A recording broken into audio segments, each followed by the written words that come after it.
Chatbot AIs have been a thing for a while now. Usually though, they seem very random and not human-like at all. However, OpenAI recently came out with ChatGPT, which kind of feels like I'm speaking to a human. So to test its vast knowledge, I thought what better way than to ask it a bunch of Stellaris questions, including a full review of the game. So let's start off simple and just ask it, what is Stellaris? Now, I'll be voicing the AI because just you reading the text would be quite boring, so just remember, this is the AI speaking, not me. Stellaris is a science fiction strategy game developed by Paradox Interactive. In the game, players can explore a vast galaxy, colonize new planets, and build vast empires. The game features a deep and complex research and technology tree, allowing players to unlock new technologies and abilities for their empire. Players must also manage their resources, diplomatic relationships, and potential threats from other civilizations or internal rebellion. So first up, that's quite a good summary. Abilities is maybe a bit of a stretch, but you kind of know what it's going for. Let's ask it if I should play Stellaris. Whether or not you should play Stellaris depends on your personal interests and preferences. If you enjoy science fiction and strategy games, then Stellaris might be a good game for you. It's a complex game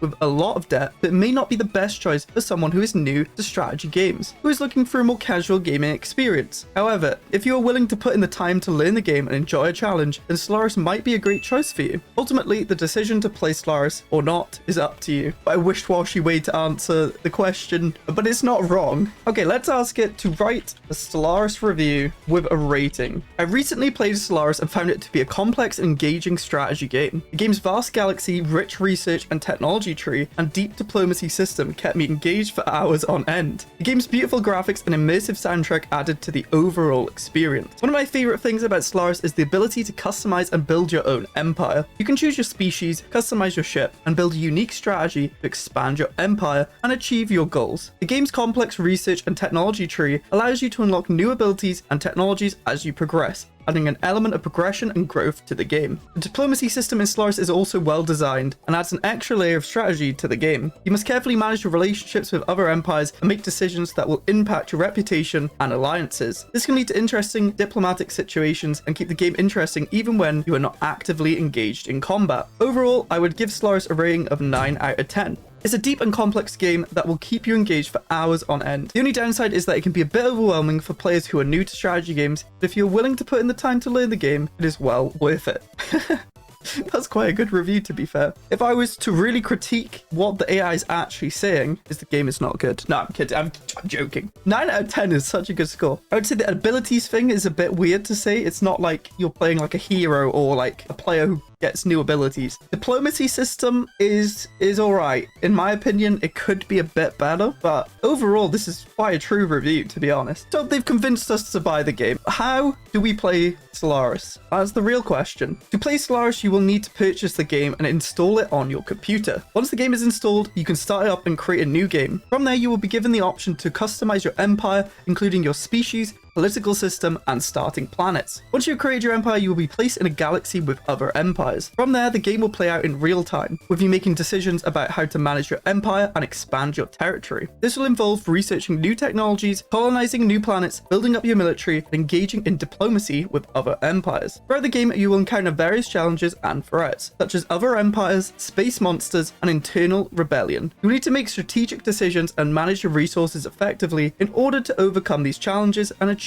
your goals. Overall, playing Stellaris is a rewarding and engaging experience, but it can also be complex and challenging. If you're new to the game, it's a good idea to start with a tutorial, which will help you learn the basics and get started on the right foot. It feels so real. Like nothing it's said is wrong. Usually with chatbot AIs, they just go off on tangents, but these are so good. What is the best empire build in Stellaris? It's taking a long time to think. It is difficult to say what the best empire build in Stellaris is, as different players may have different goals and strategies. However, some general tips for building a successful empire in Stellaris include: start by choosing a species that aligns with your desired playstyle. For example, if you want to focus on military conquest, you may want to choose a species with bonuses to warfare or military technology. Make sure to research technologies that will help you achieve your goals. This may include technologies that allow you to colonize new planets, improve your economy, or build a stronger military. Build a balanced economy that can support your empire's growth. This may include building mines, power plants, and other infrastructures on your planets to generate resources. Expand your empire carefully, making sure to secure your borders and avoid overextending yourself. This will help prevent other empires from taking advantage of you. Engage in diplomacy with other empires, forming alliances and negotiating trade agreements to strengthen your position. Build a strong military to defend your empire, and if necessary, to conquer other empires. This will require a mix of different types of ships and military technology. Ultimately, the best empire build in Stellaris will depend on your individual goals and playstyles. Experimenting with different strategies and approaches will help you find the right build for you.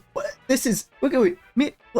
Us YouTubers are going to be out of a job soon. It's quite a wish-washy, PR-trained answer where it doesn't give you the exact, but it's actually pretty good, except for the mixing species with Empire. And I mean, you technically don't rush the technologies that let you colonize new planets, although they are good, like terraforming or more habitability. Building mines, power plants, yeah, we'd prefer to go for research, but that's just a tech rusher's opinion. The borders, diplomacy, and military, yeah, they make sense. They're not super in detailed. Let's ask a specific question about what it says. The military. It says to build a mix of ships. Let's ask it what type of ships I should build. Keeps on the Stellaris train because it's meant to mimic conversations. In Stellaris, there are several different types of ships that you can build. The specific ships that you should build will depend on your empire's goal and playstyle. However, some general tips for building ships in Stellaris include build a mix of different ship classes to create a balanced fleet. This may include a combination of the small, fast ships for scouting and harassing enemy fleets, larger ships for direct combat, and specialized ships for tasks such as colonization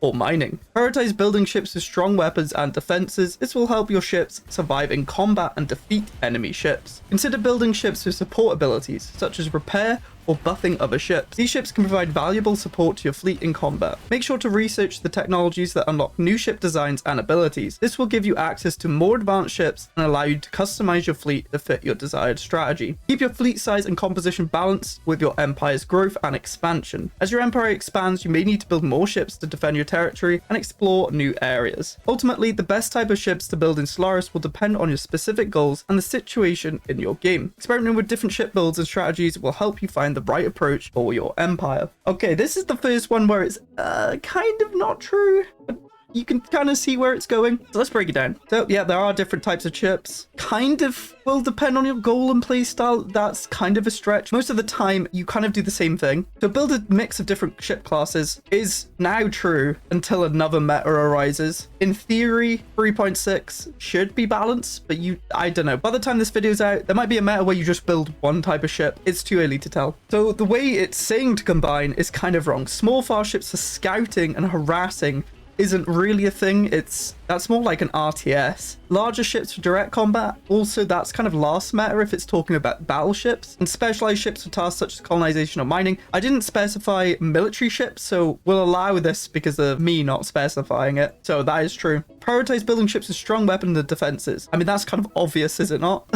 Why would you build a weaker ship if you can build a stronger one? Consider building ships with support abilities such as repair or buffing. That doesn't really exist except for that one origin where you need it, Progenitor Hive. They don't really repair, and the only ships that buff are Juggernauts, Titans, which, yes, you would build. You can only build one Juggernaut and only a few Titans. So you're going to build them anyway. Make sure to research technologies that unlock new ship designs and abilities. That's also kind of obvious. Like, if you want better ships, you pick the researchers for the better ships. But some people might not do that, to be fair. Keep your fleet size and composition balanced with your empire growth and expansion. This is kind of true if it's talking about your naval capacity. You don't really want to go above it unless you have to. It's repeated with the specific goals like above, which is kind of a PR answer. So that's an AI's view of Stellaris. If you enjoyed, subscribe. And let me know in the comments if you think I should let the AI control all my decisions in Stellaris. And if you like the idea of challenges, you'll love the time we played the ultimate communist build.